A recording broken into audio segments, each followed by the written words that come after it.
네, 은혜의 자리 잘 나오셨습니다. 특별히 이제 주일학교 여름 사역이 이번 주 토요일부터 유치부를 시작으로 시작이 됩니다.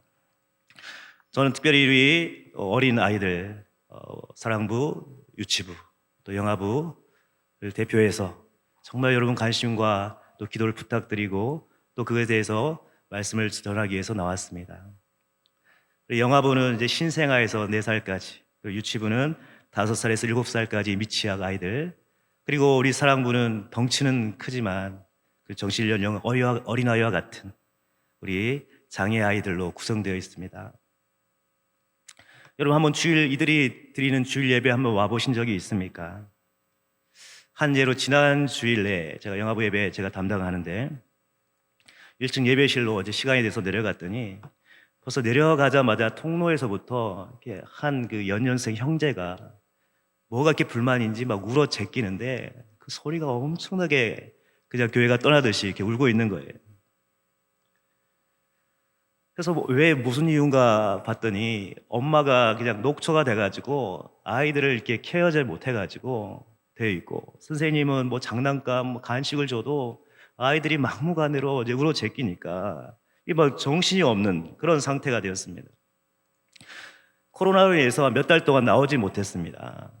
처음 이제 영아부 또 예배 이제 이 엄마가 양산에 사는데 아빠는 아마 출근해서 못 오신 것 같고 그 연년생 형제 그 둘이를 자동차 이제 끌고 이제 온 거죠. 오랜만에 오니까 낯도 서리고 뭐가 이렇게 마음에 안 들었는지 서로 경쟁하듯이 울어 제끼는데 도저히 방법이 없는 거예요.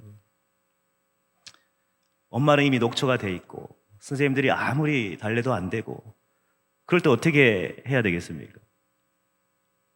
우리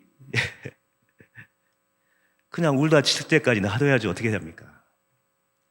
그렇게 예배가 시작됐어요. 예배가 시작돼도 한참 이렇게 울어대니까 예배를 어떻게 드릴지 모를 정도로 그렇게 어려운 시간들이 있었습니다. 진짜 어디로 튈지 모르는, 어떻게 해야 될지 모르는 이 어린 아이들, 특히 영아부는 더 그렇죠. 또 유치부는 또 어떻습니까? 조금 나이 먹었다고 똑같죠. 다른 방법이 없습니다. 자신들의 어떤 마음대로 행동하고, 그죠? 때로는 그의 고집을 부리고 또 때를 쓰면 어떻게 할 수 있는 방법이 없습니다. 사랑부도 마찬가지죠. 덩치는 커서 어른같이 보이지만 그 정신연령이나 여러 가지 하는 일들은 아직 어린아이와 같단 말입니다. 그러니까 그 어떤 주일학교 사역보다도 우리 교사들이 그들을 케어하고 관심과 사랑, 손길이 더 많이 있는 부서가 바로 이 부서들이 아닌가 싶습니다. 우리의 삶 가운데도 이런 어려움이 있고 또 그 케어하는데 많은 그런 문제점들이 있을 수도 있지만 그래도 그 교사들이 그들을 위해서 섬기면서 가장 보람을 느낄 때가 언젠가 한번 생각을 해봤습니다. 비록 짧은 시간 그들이 집중할 수 있는 시간 짧은 시간이지만 그래도 이렇게 초롱초롱한 눈빛을 보고 그 작은 입으로 또 고사리 같은 그 손으로 움직이면서 잘 안 되는 그 찬양을 따라하고 그렇게 율동을 따라하고 때로는 글도 모르지만 말씀을 이렇게 따라하고 집중력 5분도 안 되지만 잠시라도 하나님 앞에 예배하며 집중하는 모습을 보일 때가 있더라는 것이죠. 근데 그 모습이 너무나 천사 같고 예쁘게 보이죠. 보는 것만으로도 흐뭇하고 보람을 느끼는 것이 사역자들과 우리 선생님들의 마음이 아닌가 싶습니다. 그럴 때는 그렇게 힘들다가도 그 모습을 보면 힘을 얻게 되는 것이 우리 교사들의 마음입니다. 근데 이 아이들의 이런 순수한 예배하는 모습을 보면 더 기뻐하시는 분이 계시다는 거예요. 하나님 아버지께서 이들의 모습을 보면 얼마나 기뻐하시고 좋아하실까 그런 생각을 하게 됩니다. 제가 왜 이런 말씀을 여러분 앞에 드립니까? 우리 주일학교 어린아이들, 우리 선생님들은 더 특별히 사실은 성도님들의 특별한 그런 격려와 기도와 관심과 사랑을 먹고 자란다는 것을 말씀드리기 위해서입니다. 교회에서 아이들의 이런 울음소리, 그런 웃음소리, 뛰어노는 소리가 안 들리면 더 이상 그 교회의 미래가 없는 것 아니겠습니까? 우리는 코로나의 시간을 통해서 정말 뼈저리게 느꼈습니다. 교회가 너무나 조용하죠. 아이들이 없으니까. 마찬가지죠. 이것이 어찌 주일학교 교사들의 책임으로만 여러분 돌리겠습니까? 함께 우리 성도님들이 책임감을 가지고 기도로 동력해 주시기를 바랍니다. 이 시대가 너무나 악하고 험합니다. 코로나19 바이러스 그 확진자 소식이 계속해서 남하하고 있습니다. 어린이집의 그 식중독 사건들, 아이들의 폭력으로 얼려져 있는 그런 사건들, 학교 앞 그 스쿨존에서 일어나는 그런 교통사고들, 수많은 사건, 사고의 소식들이 들립니다. 지금 시대가 특별히 이 어린 자녀들을 양육하는데 사실 더 많은 어려움들, 그런 장애물들이 있는 시대입니다. 인간적으로 그들을 어떻게 24시간 밀착해서 케어할 수 있습니까? 그 어느 때보다도 하나님의 특별한 보호하심과 인도하심이 필요한 때인 줄 믿습니다. 이러한 시기에 우리가 어떻게 하나님께 우리의 자녀들을 온전히 맡기고 다음 세대를 믿음 안에서 양육할 수 있습니까? 오늘 말씀을 통해서 그 은혜를 나누기로 합니다. 첫 번째는 자녀가 하나님보다 더 사랑하는 우상이 되지 않기를 위해서 늘 기도하시기를 바랍니다. 오늘 말씀의 이 본문은요, 한나가 그 사무엘을 소원해서 어렵게 얻었죠. 그리고 젖을 뗄 때까지 양육한 후에 이제 하나님 앞에 엘리 제사장에게 그것을 맡기고 그 성원한 대로 이제 돌아오는 과정에서 하나님께 이 찬양의 노래, 이 기도를 드리는 내용입니다. 아이러니하죠. 한나는 이 사무엘을 엘리 제사장에 맡기고 다시는 그 사무엘을 품 안에서 키울 수 없다는 그런 인간적인 어떤 슬픔, 절망에 빠져 있는 게 아니라 오히려 하나님께 나시린으로 바쳐진 후 감격에 겨워서 그 실로에서 하나님께 기도하고 있다는 것입니다. 한나는 이 기도에서 먼저 사무엘을 허락해 주셔서 자신을 이 서름과 고통에서 구원해 주신 하나님을 찬양하고 있습니다. 또 아이를 갖지 못해 미천한 처지에 있었던 자신을 높여주신 그 여호와의 능력과 또 온 세상을 그분의 그런 섭리대로 다스릴 수 있는 하나님의 절대적인 주권을 노래하고 있다는 것입니다. 1절에 보니까 한나는 자신의 즐거움이 사무엘로 말미암았다고 말하지 않습니다. 여호와께로 말미암았다고 말하고 있습니다. 한나가 사무엘을 낳은 것으로, 그리고 정말 그 인간적으로 너무나 즐겁고 기쁜 것은 사실이죠. 근데 더 큰 기쁨과 즐거움의 원천은 오직 하나님께 있다는 것을 지금 노래하고 있다는 것입니다. 이것은 대단한 믿음의 고백이 아닐 수 없습니다. 우리가 보통 작정하여서 정말 열심히 기도한 후에 받은 그 기도 응답의 결과, 정말 말할 수 없는 기쁨과 감격을 가지고 옵니다. 근데 문제는 기도 응답의 결과에만 집중을 하고 기쁜 나머지 그것을 주신 기도 응답의 주체이신 하나님을 잊어버릴 때가 많다는 것입니다. 아이들을 키우면서 제일 섭섭한 때가 언제입니까? 어제가 우리 막내 아이 생일이었는데 약간 부담도 되지만 아이들이 그 생일 선물을 바라잖아요. 그 케이크를 바라잖아요. 그것에서 며칠 전부터 노래를 부릅니다. 그래서 아이들의 그 기뻐하는 모습을 상상하고 케이크와 선물을 사서 가잖아요. 집에 돌아갔는데 그 아이의 시선은 온통 내가 가지고 있는 케이크와 선물에 꽂혀 있죠. 그리고 순식간에 그것을 낚아채가지고 선물 가지고 만약에 자기 방으로 들어간다. 얼마나 섭섭하죠. 선물을 가지고 온 아빠는 잊어버려요. 감사하단 말 없습니다. 온통 선물에 마음이 꽂혀가지고 그것을 가지고 가는 거죠. 이런 경우 여러분 어떻습니까? 오직 기도 응답의 그 결과에만 마음이 빼앗겨 있기 때문에 만약에 응답이 없으면 낙심하고 하나님께 그 원망의 화살을 돌리죠. 반대로 응답이 있으면 그 결과에만 만족하고 하나님께 영광을 돌리지 않는 거죠. 하나님 자녀된 우리의 가장 큰 축복, 그 은혜는 무엇입니까?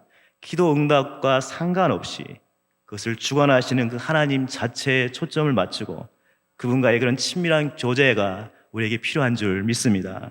두 번째는 뭐냐면 오직 주님 안에만 영원한 안식과 평안과 소망이 있음을 알고 자녀들이 매 순간 하나님을 만나고 동행할 수 있도록 기도해야 한다는 것입니다. 2절에 보니까 한나는 이렇게 고백하고 있습니다. 여호와 같이 거룩하신 이가 없으며 주 외에 다른 이가 없고 하나님과 같은 반석도 없다라고 고백하고 있습니다. 하나님을 경험하여 그분을 알아가다 보니까 그분은 너무나 거룩하신 분이시고 인격적인 분이시고 사랑이 많으신 분이시고 그 안식과 평안을 허락하신 분이심을 깨닫게 된다는 거죠. 미국에서 어린이를 대상으로 하는 그 평화에 대한 그림 사생대회가 있었습니다. 그 여러 가지 그림 중에 대상을 받은 그림이 뭐였냐면 폭포수 한가운데 뚫고 나와 있는 나뭇가지, 그리고 그 나뭇가지 끝에 있는 둥지, 그리고 그 둥지 안에 있는 어머니 품 안에 품고 있는 아기 새의 그림이었다는 것입니다. 이 세상에 우리가 영원히 쉴 수 있는 안식처는 없습니다. 순간적인 만족과 위로를 경험할 수 있겠지만 오래 가지 못하는 것이 그것의 한계라는 것이죠. 그러니까 주님 품 안에만 그 영원한 안식과 평안이 있는 줄 믿습니다. 그러니까 우리 아이들이 주님 품 안에 거하는 법을 우리가 먼저 보여줘야 되고 우리 아이들에게 그것을 가르쳐 주어야 된다는 것이죠. 예수님과 동행하는 삶, 그분과 더 친밀한 가운데 사는 삶, 그것이 바로 영원한 하나님 나라의 안식 그 평안을 맛보는 삶이다라는 것을 우리 자녀들에게 가르쳐 줘야 한다는 것입니다. 순간순간 얼마나 많은 위기와 어려움들이 있습니까? 눈만 돌아가도, 그렇죠? 귀만 열려도 사건, 사고 소식들이 너무나 많은 시대가 됐습니다. 이 시대 우리를 보호하시고 그 가운데서도 평강을 누리게 하시는 것, 그것은 바로 주님의 품 안인 줄 믿습니다. 그러니까 다음 세대에게, 우리 자녀들에게 주님을 의지하는 법, 주님 안에 거하는 법, 주님 안에서만 영원한 만족과 소망이 있다는 것을 가르쳐주고 그들에게 보여줘야 된다는 것이죠. 어떤 상황 가운데 있다 할지라도 주님을 신뢰하고 절대 주권자인 주님을 붙잡을 수 있는 그것을 아이들에게 가르쳐줘야 한다는 것입니다. 무엇보다도 정말 주님과 동행하는 삶, 그 말씀과 성령 안에 거하는 삶, 그 놀라운 비결들을 아이들에게 가르쳐 주시고 그것을 위해서 기도해 주시는 우리 선생님들, 우리 부모님들, 우리 성도님들 되시기를 주님의 이름으로 축복합니다. 마지막 세 번째는 이 험한 세상, 우리 자녀들과 우리를 보호하실 분은 오직 주님밖에 없음을 인정하고 자녀들을 주님께 맡기는 기도를 하시라는 것입니다. 7절에 보니까 하나님은 가난하게도 하시고 부하게도 하시고 낮추기도 하시고 높이기도 하시고 가난한 자를 진토에서 일으키시고 빈궁한 자를 거름더미에 올리사 귀족들과 함께 앉게 하시고 영광의 자리를 차지하게 하신다. 하나님은 그분의 백성을 구원하시고 가장 높은 영광의 자리에 앉히시는 분이시다 라고 말씀하고 고백하고 있습니다. 죄의 노예로, 율법의 노예로, 마귀의 종으로 살았던 과거의 우리 죄인된 삶에서 예수 그리스도의 그 십자가 구속의 은혜로 말미암아 새로운 피조물, 새로운 하나님의 자녀의 신분으로 바뀐 것 아니겠습니까?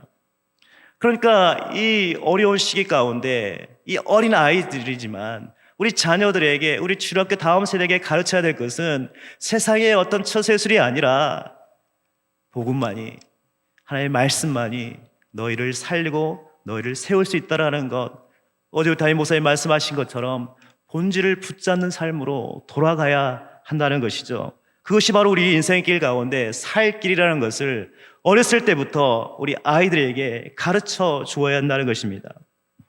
세상의 주권은 오직 여호와께 있다는 것을 가르쳐 주어야 되고 그 우주 만물의 절대적인 주권을 가지고 그 모든 영광과 존귀와 찬양을 받기에 합당하신 분이 오직 우리 하나님 한 분이시라는 것을 가르쳐 주어야 한다는 것입니다. 또한 하나님은 그분의 거룩한 자들의 발을 지키신다라고 말씀하고 있죠. 이 악인들을 흑암 가운데에서 잠잠케 하신다라고 말씀하고 있습니다. 우리는 그런 절대 능력을 가진 하나님을 아버지라 부르고 살고 있기에 그 어떤 것도 우리를 넘어뜨릴 수 없다라는 것을 우리는 믿음으로 선포하며 살아가야 한다는 것입니다. 예전에 한참 불려졌었던 그 어린 자녀들을 둔 부모님들에게 가장 인기 있었던 복음송이 뭔지 아십니까? 바로 요게벳의 노래라는 찬양입니다. 요게벳은 모세의 어머니 아닙니까? 어린 사내 아이들을 다 죽이려 하는 그 바로의 명령에 의해서 어쩔 수 없이 그 어린 모세를 갈대 상자에 넣어가지고 나일강에 띄워보냅니다. 찢어지는 그 어머니의 심정, 그 마음을 가지고 그 아이를 하나님께 맡겨드리는 그 기도의 찬양이죠. 그 가사의 내용이 이렇습니다. 작은 갈대 상자, 물이 새지 않도록 역청과 나무 진을 칠하네. 어떤 마음이었을까? 그녀의 두 눈엔 눈물이 흐르고 흘러 동그란 눈으로 엄마를 보고 있는 아이와 입을 맞추고 상자를 덮고 강가에 띄우며 간절히 기도했겠지.